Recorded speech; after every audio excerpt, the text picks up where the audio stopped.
అమరావతిలో ఈ రోజు వరకు ముళ్ళ కంపలు ఎత్తలా. ఎందుకు కొట్టారుగా 30 కోట్లతో అప్పుడు? మళ్ళీ పెరిగినాయి. మళ్ళీ కొడతారు ఇప్పుడు, మళ్ళీ నిన్న ఇచ్చారు 44 కోట్ల రూపాయలతో.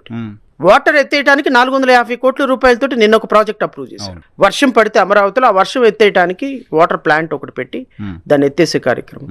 అమరావతిలో మొదటిగా 35 కోట్ల రూపాయలు చెట్ల కంపలు తొలగించడానికి, మళ్ళీ ఈ వర్షాలకు ఆ చెట్ల కంపలు వచ్చినాయి, మళ్ళీ తొలగించడానికి మళ్ళీ ఒక 40 కోట్ల రూపాయలు.